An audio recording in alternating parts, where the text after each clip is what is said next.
My parents wanted me to drop out of college to support their lazy golden child's big dreams.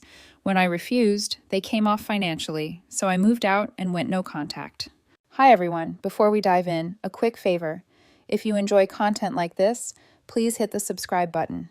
It's free, supports the channel, and makes sure you never miss out on amazing videos. All right, let's get started. Hey everyone, so I never thought I'd be the kind of person to share my personal stuff here, but after seeing how many of you open up about your stories, I figured I'd give it a shot and share mine too. I'm a 20-year-old woman in my second year of college, and somehow I found myself in this weird, messy situation with my family. It's the kind of thing you think only happens in movies, but nope, this is real life, and I'm living it. If nothing else, maybe writing it all down will help me make sense of things. All right, here's the backstory. I grew up in a smallish town where my family ran this bakery that's been around forever. I'm talking decades. It was originally started by my grandparents, and my parents took over after they retired. It's the kind of place everyone in town knows about, not because it's fancy or anything, but because it's always been there. People go for the same bread, pastries, and coffee they've been buying since they were kids. For my parents, the bakery isn't just a business, it's their whole life. They've poured everything into it. Late nights, early mornings, holidays, it doesn't matter. My mom would always say, "This bakery is the heart of our family." And my dad would go on about how it was our legacy. As a kid, I helped out here and there, mostly because I had to. I'd sweep floors, refill the pastry case, or bag up orders. Nothing too serious, but it was enough to give me an idea of how much work goes into running a place like that. My parents would talk sometimes about how they hoped one of us, me or my younger brother, would take it over one day. Here's the thing. I never really saw myself in that role. Don't get me wrong, I appreciated the bakery for what it was, but it wasn't my dream. I didn't have the same attachment to it that my parents did. I was more focused on school and figuring out my own path. Then there's Trevor, my younger brother. He's 18 now, but he's been the golden child since we were kids. You know the type. He could do no wrong in my parents' eyes. If he managed to clean his room without being asked, they'd act like he was the most responsible kid in the world. Meanwhile, I was expected to just handle everything without any fuss. Like when we were younger, I'd be the one doing most of the chores around the house while Trevor would get a pass every time. My parents would say, "Oh, he's not good at that," or "He needs more encouragement." Meanwhile, if I ever forgot to do something, I'd get a lecture about responsibility. The favoritism didn't stop there. Trevor got new gadgets for every little milestone. He passed a math test, new headphones. He got through a week of school without any issues. New video game. Me? I'd bring home good grades and maybe get a good job if I was lucky. It wasn't that I wanted stuff, it was more about how obvious the difference in treatment was. By the time I hit high school, I'd learned to just let it go. My focus was on getting into college. I worked hard, saved up what I could, and managed to get some scholarships to help cover tuition. My parents chipped in for some of it, but I also worked part-time to cover things like textbooks and groceries. When I left for college, I thought I'd finally be able to focus on myself without all the family dynamics weighing me down. And for a while, it felt like I had some breathing room. I'd come home on weekends sometimes, help out at the bakery, and then go back to campus. It wasn't perfect, but it was manageable. The thing is, every time I came home, my parents would drop little hints about the bakery. Stuff like, "It's so nice to have you here," or "You're so reliable, we don't know what we'd do without you." It was subtle, but I could tell they were planting the idea in my head. Trevor, on the other hand, was barely around. He'd pop in for an hour, maybe mess with the register or eat a croissant, and then disappear. If I ever brought up how Trevor was not really doing anything to help, my parents would immediately brush me off. "He's still young and trying to figure things out," they'd say. "He's not ready for that kind of responsibility." It didn't make sense to me, but I stopped arguing because it always ended the same way, with me feeling like I was being unreasonable for expecting him to pull his weight. Anyway, things were going fine during my second year of college. I was staying on top of my classes, working a part-time job, and feeling like I was starting to get a handle on my future. Then one weekend, I decided to go home for a visit. I figured it would be like any other visit, eat a home-cooked meal, maybe help out at the bakery for a bit, and then head back to campus. But when I got there, the whole vibe was different. My parents sat me down in the living room with this super serious energy, like they had something big to tell me. Trevor was sitting off to the side, scrolling through his phone and barely paying attention, and then they hit me with it. My mom spoke first, her voice firm. Look, we're short-staffed.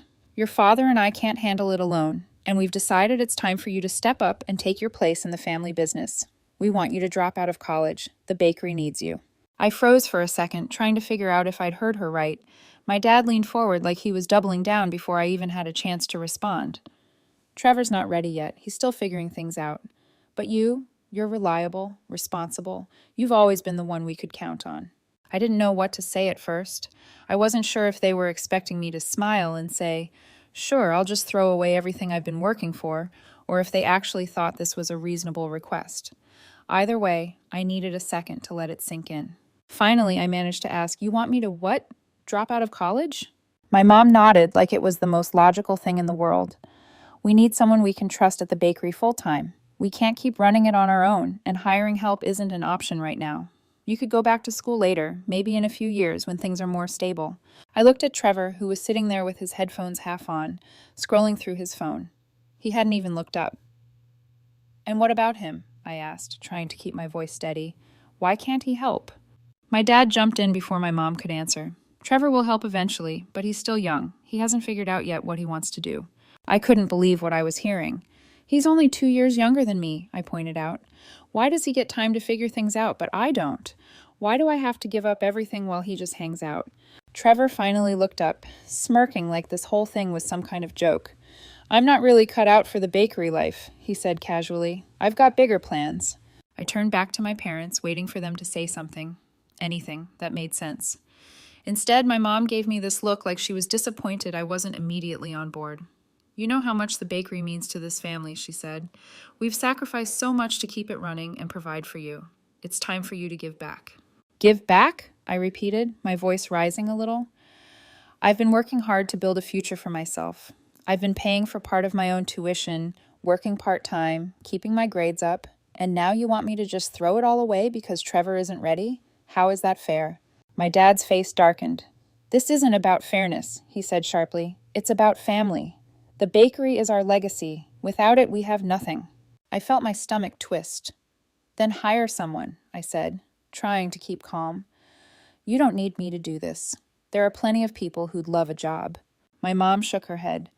We can't afford to hire anyone right now. Things are tight. But if you come back and help, we can turn things around. We're not asking you to do this forever, just until we're back on our feet. I felt a surge of disbelief. So you expect me to drop out of college and work for you without even getting paid? How does that make any sense? I asked, my voice rising slightly. My dad's face flushed with anger. You're so selfish, he snapped. We've done everything for you, paid for your education, put food on the table, gave you a roof over your head. And now when we need you, you're turning your back on us. You think the world owes you something just because you're in college? That's when it hit me. They'd already made up their minds. This wasn't a discussion, it was an ultimatum. They weren't looking for my input, they were just waiting for me to fall in line. I'm sorry, I said, my voice trembling as I fought to steady it. But I'm not dropping out of college. I've worked too hard to get here. I'm not giving that up. My dad's expression hardened. If you don't want to be part of this family, that's your choice, he said coldly. But if you walk away now, we're done supporting you. Do not expect from us the tuition. No more rent, and no more anything. You're on your own. They knew I couldn't easily pay the rest of my college fees on my own, but I swallowed my fear. This was too big a demand to roll over and comply. I looked at my mom, hoping for some kind of reassurance, some sign that she didn't agree with him, but she just nodded. She looked disappointed. We sacrificed so much for your education already, she said. This is the least you could do in return. Trevor, of course, couldn't resist throwing in his 2 cents. Guess you're not as reliable as they thought, he said with a smirk. I ignored him. My hands were clenched into fists, and I could feel this knot in my chest that wouldn't go away. But I wasn't going to back down. I'm not dropping out, I said again, this time more firmly. The room went quiet. My dad's face was like stone, and my mom looked like she might cry. Trevor just leaned back in his chair, looking smug. Finally, my dad stood up, his voice low and steady. If you leave this house without agreeing to help, don't bother coming back, he said. I stared at him for a moment, trying to process what he just said. I stood up too. Fine, I managed to say, my voice trembling. With those words hanging in the air, I just walked out of the house. I didn't even bother saying goodbye. My dad's cold glare followed me all the way to the door, and my mom didn't say another word. I think part of me was waiting for her to call me back, to say they didn't mean it, but she didn't. The second I stepped outside, it felt like the weight of the whole conversation hit me. My heart was racing and my hands were shaking. I didn't really know where to go or what to do. All I knew was that I couldn't stay there, not after everything they just said. I ended up driving to my friend Marcus's apartment. We'd been close since high school, and he was the kind of guy you could count on when things went sideways. When I showed up at his door, he took one look at me and immediately knew something was wrong. He opened the door and stepped aside, looking concerned. I walked in, dropping my bag by the couch, feeling the weight of exhaustion settle over me. Without needing much explanation, he immediately offered his support, telling me I could stay as long as I needed. His reassurance was a small but much-needed relief in that moment. That night, I barely slept. My mind was racing with questions and worries. How was I going to pay for school without my parents' help? What about rent, groceries? And what about my stuff? Most of my things were still back at the house. I couldn't just leave everything behind. The next morning, I decided I had to go back. I wasn't planning on staying long, just enough time to grab my essentials. Marcus offered to come with me, but I told him I'd be fine. I didn't want to drag him into the mess. When I pulled into the driveway, my stomach was in knots. I felt like I didn't belong to that house anymore. I walked in without knocking because I wasn't in the mood to wait for anyone to let me in. My mom was in the kitchen, flipping through some paperwork. She looked up when she saw me, her expression a mix of surprise and disappointment. "Have you come to your senses?" she asked, setting the papers down. I ignored the question and said, "I'm just here to grab my stuff." Her face fell a little, but she didn't argue. "You know we're only doing this because we care about you," she said. I didn't respond. I just headed to my room and started packing. As I stuffed clothes into a duffel bag, my dad appeared in the doorway. He leaned against the frame, watching me like he was waiting for me to crack. I kept packing. "I don't see how staying here and giving up everything I've worked for is the better option," I said without looking at him. "You think you're too good for this family now?" he shot back. "It's not about being too good," I said, zipping up the bag. "It's about not throwing away my future because Trevor doesn't want to help while he has nothing to do." At the mention of Trevor, my dad's expression darkened even more. "Your brother needs time," he said sharply. "He's not ready for this kind of responsibility." "And I am?" I asked, turning to face him. "You're willing to let me give up everything, but he gets a free pass? How is that fair?" He didn't have an answer for that. Instead, he just shook his head and walked away, muttering something under his breath. As I was about to leave, Trevor finally made an appearance. He was coming out of his room, earphones still dangling around his neck, and gave me one of his trademark smirks. "Leaving already?" he asked. I didn't answer. I was not in the mood for his nonsense. "Well, don't let the door hit you on the way out," he said, laughing. I turned to him, my frustration boiling over. "You know this is your mess, too. Maybe if you actually stepped up for once, none of this would be happening." He rolled his eyes. "Not my problem." I didn't have the energy to argue with him. I slung my bag over my shoulder and headed for the door. My mom was waiting in the hallway, tears in her eyes. "If you leave now, don't expect us to help you anymore," she said, her voice trembling. "Remember, no tuition, no rent, nothing. You'll be on your own." "I figured as much," I said, trying to keep my voice steady. With that, I walked out. The drive back to Marcus's place was quiet, but my brain wouldn't shut up. I kept replaying the whole mess with my parents, second-guessing every word I said. Sure, I knew I made the right call by standing my ground. There was no way I was throwing away everything I'd worked for, but honestly, I was scared out of my mind. What if I couldn't keep up with rent or tuition? What if this whole thing backfired? The idea of being completely on my own for the first time felt way more real now, and it was terrifying. By the time I pulled into Marcus's driveway, I realized my hands were gripping the wheel like it was the only thing holding me together. For now, I just needed a moment to breathe and figure out what comes next. I'll keep you guys updated. Hey everyone, I thought I'd post an update since things have gotten even messier since the last time I shared. I'm still processing everything, but writing it out here helps me think straight. So thanks for reading.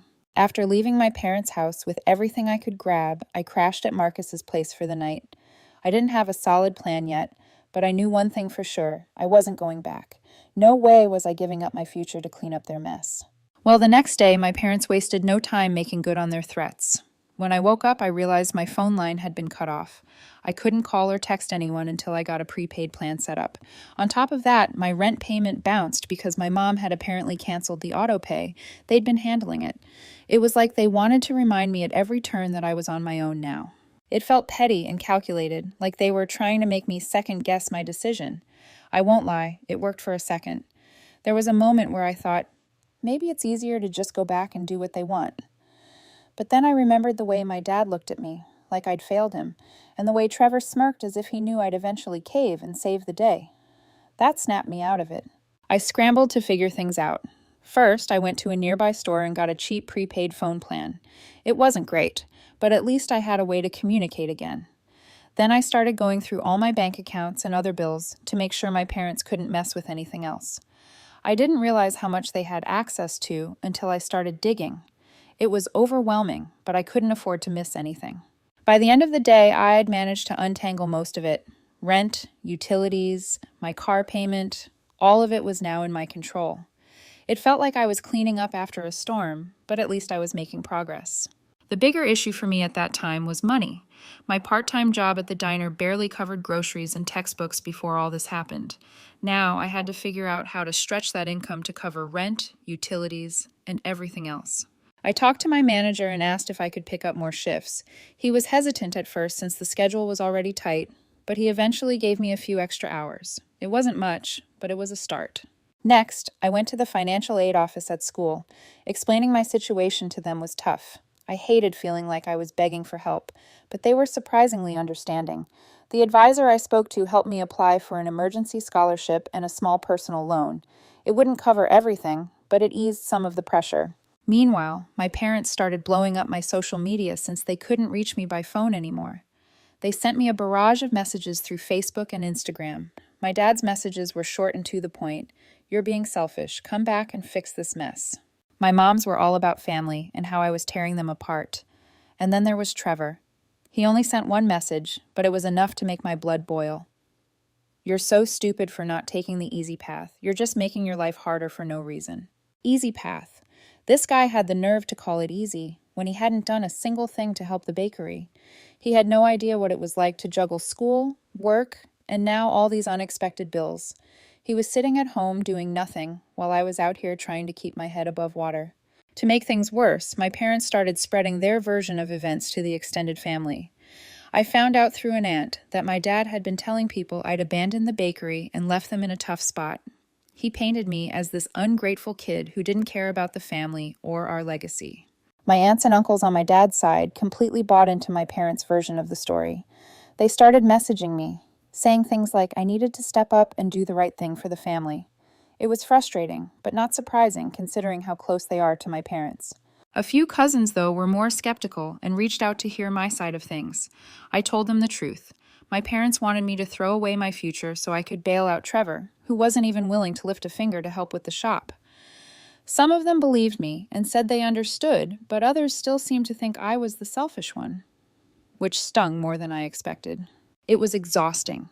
I felt like I was fighting battles on every front, financially, emotionally, and even with my own family's perception of me. I tried to stay focused on what I needed to do, but there were moments where it felt like too much. At one point, I overheard Marcus on the phone with someone explaining my situation. When he hung up, he turned to me and said, "You know, you're doing better than most people would in your shoes." I didn't feel like I was doing well at all, but hearing him say that helped a little. Over the next few days, I started piecing together a plan. I made a strict budget and cut out every unnecessary expense. No more takeout, no streaming services, nothing that wasn't essential. I started looking into other part-time jobs that might pay better or give me more hours. Even with all that, it was clear I wasn't going to make it through the semester without some serious sacrifices. Tuition was still looming over me, and while the emergency scholarship and loan helped, they didn't cover everything. My parents kept sending messages, though the tone shifted slightly. My dad's messages stayed firm and demanding, but my mom's became more desperate. She wrote things like, "Trevor isn't handling the pressure well, and we really need you to come back before it's too late." They made it sound like the bakery was on the brink of collapsing. I don't know if that was true or just another manipulation tactic, but either way, it didn't change my decision. For now, I'm holding my ground and figuring things out step by step. I'll update you all again when I've got more to share. Thanks for sticking with me through this. It means a lot. Hey guys, back with another update. Things have taken a wild turn since the last time I posted. I'm still trying to wrap my head around some of it. So, picking up where I left off last time, I was scrambling to figure out how to stay afloat after my parents completely cut me off. So far, I'd managed to sort out my rent and switch to a prepaid phone plan, and I was juggling extra shifts at the diner while trying to keep up with classes. It was rough, but I was determined to make it work. But over the past few weeks, I've been hearing more about what's going on back at the bakery, and let's just say it's not looking good. From what I've gathered through friends and people in town, the bakery is on the verge of collapsing. Apparently, my parents are struggling to keep up with everything. The shelves aren't stocked like they used to be, and customers are noticing the decline in quality. One of my friends, Chloe, who drops by the bakery occasionally, told me that the vibe there has completely shifted. My parents seem stressed all the time, snapping at each other and at customers. She said it feels like they're barely holding things together. At first, I thought it was just the natural consequence of them losing an extra pair of hands. I mean, I did a lot when I helped out, so it made sense that they'd be struggling without me. But then I started hearing whispers about some bigger issues, financial problems, unpaid invoices, and even rumors that they might be in debt. It was hard to hear, honestly. Despite everything that's happened, I don't want to see the bakery fail. It's been a part of my life for as long as I can remember, and I know how much it means to my parents. But as more details started coming to light, I realized there was a lot more going on than I initially thought. Things got really messy one day when Chloe mentioned seeing a notice posted on the bakery's door about a missed payment. She couldn't tell what it was for exactly, but it seemed serious. That got me curious, so I started digging around a little. I didn't want to ask my parents directly. No way was I opening that can of worms. But I did some snooping online and even asked a few mutual connections if they'd heard anything. Eventually, I stumbled across something that made my stomach drop. It turns out my parents had taken out a massive loan a while back, using the bakery as collateral. The loan itself wasn't entirely surprising. I mean, small businesses do that sometimes. But what caught my attention was why they did it. At first, I thought it was just to keep the bakery running. Maybe they needed extra funds to cover supplies or expand the business. But then I found out the real reason: Trevor. Apparently, my parents weren't just trying to save the bakery. They were trying to fund some big secret plan for him.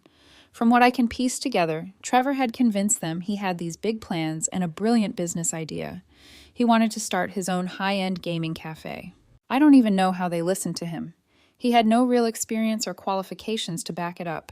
He just cobbled together buzzwords and flashy ideas from things he'd seen online, assuming they'd make him rich. I found out about this when I came across some documents at Chloe's place.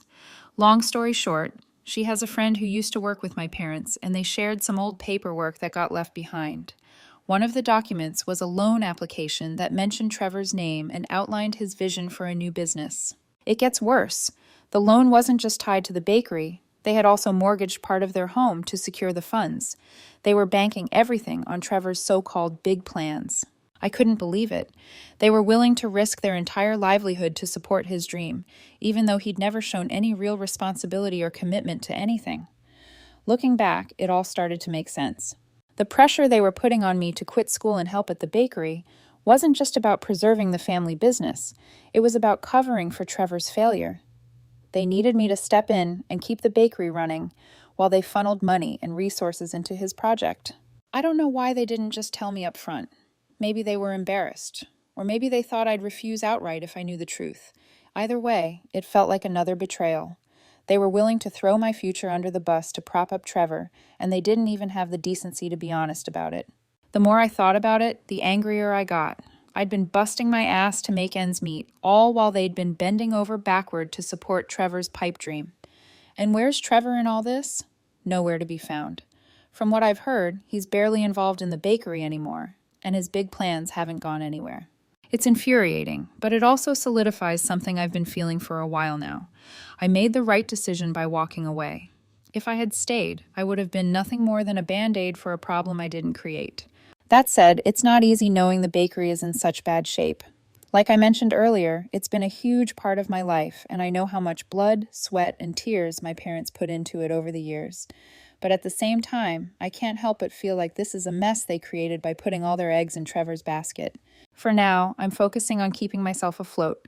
I've managed to settle into a routine with school, work, and budgeting, but there's still a long way to go. I don't know what's going to happen with the bakery, and honestly, I don't know if my relationship with my parents can ever fully recover after this. I'll update you all again when I have more to share. Thanks for sticking with me. It means a lot. Hey again. This will probably be my last update. Things have escalated to a point where I've had to make some tough decisions, and I think it's time to finally close this chapter of my life. Thanks to everyone who's been following along and offering support. It's helped more than I can say. So, last time I mentioned finding out about the loan my parents took out and how it wasn't just to keep the bakery afloat, it was to fund Trevor's so-called big plans. That discovery alone was hard enough to process. I'd already been dealing with the fallout of being cut off and trying to piece my life together, and knowing that my parents were risking everything for Trevor while expecting me to sacrifice my future just made it worse. I hadn't spoken to my parents or Trevor directly since I left. Most of our communication had been through their guilt-laden messages on social media. But out of nowhere, my mom called me last week. She used a number I didn't recognize, probably because I'd blocked her main one, and I almost didn't answer. I wish I hadn't. She sounded tired and on the verge of tears, which threw me off right away. For a moment, I thought she was finally ready to apologize, or at least acknowledge how unfair everything had been. But no, the first words out of her mouth were, "We need you to come back." I stayed quiet, letting her talk. She went on about how the bakery was in trouble, and how Trevor's big opportunity hadn't worked out the way they'd hoped. She didn't go into much detail, but it was clear that whatever dream he'd sold them on had fallen apart. Then she hit me with, "Trevor's struggling," she said, her voice breaking. "He's not handling the pressure well.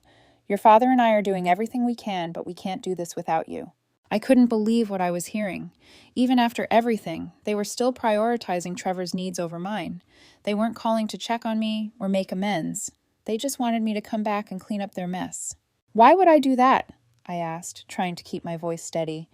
"You cut me off, told me I wasn't part of the family anymore, and now you expect me to come back like nothing happened?" She started crying, saying things like, "We didn't mean it," and "You know we've always cared about you." But when I pressed her about the loan and Trevor's involvement, she got defensive. She claimed they were just trying to help him find his path, that they believed he had potential, and that sometimes you have to take risks for family. I told her that risking the bakery and their home on Trevor's pipe dream was reckless, especially when he had no real experience or track record. She didn't have much to say to that, except, "We thought it would work out." That's when my dad got on the phone. He was angry. He accused me of abandoning them and said I was being selfish for refusing to help. "This family raised you, gave you everything, and now you're turning your back on us when we need you most," he said. I snapped. "You didn't need me when you decided to mortgage the bakery for Trevor. You didn't need me when you cut off my tuition or canceled my rent payments. You only need me now because you're out of options and Trevor can't fix this mess." My dad got even angrier, saying I had no idea how hard they'd worked or how much they'd sacrificed for the bakery and for me. But at that point, I was done. "Sacrifice?" I said. "You're the ones who made the choice to risk everything for Trevor. You didn't ask me what I thought, and you didn't care what it cost me. So don't sit there and act like I owe you anything." I hung up before he could say anything else. The call left me shaken, but it also confirmed something I'd been avoiding for a while. I needed to cut them out of my life completely. Every interaction with them just reopened old wounds and reminded me of how little they valued me compared to Trevor. Speaking of Trevor, he sent me one last message after the call. It was a long rant about how I was letting the family down and how he was trying his best to make something of himself. He even tried to spin it like I was the reason his plans didn't work out, saying that if I'd stayed and helped at the bakery, things might have gone differently. I didn't respond. What was there to say? He'll never take responsibility for his actions, and I'm done wasting my energy on someone who can't even acknowledge how much damage he's caused. So here's where I'm at now. I've blocked all of them, my parents, Trevor, even the meddling relatives who keep trying to push me into doing the right thing. I've deleted them from social media, changed my phone number again, and told my close friends to ignore any messages they might get from my family. It's not an easy decision, and I know there will be days when it feels lonely, but I can't keep putting myself in situations where I'm treated like a backup plan or a scapegoat. I'm currently focusing on my studies, keeping up with work, and slowly rebuilding my confidence. It's not perfect, and it's definitely not easy, but it feels like the right path. Thanks again to everyone who's read and supported me through this journey. Your kindness and advice have meant more than you know. I'm signing off now, but if you're ever in a situation like mine, just remember, you're allowed to put yourself first. Take care, everyone.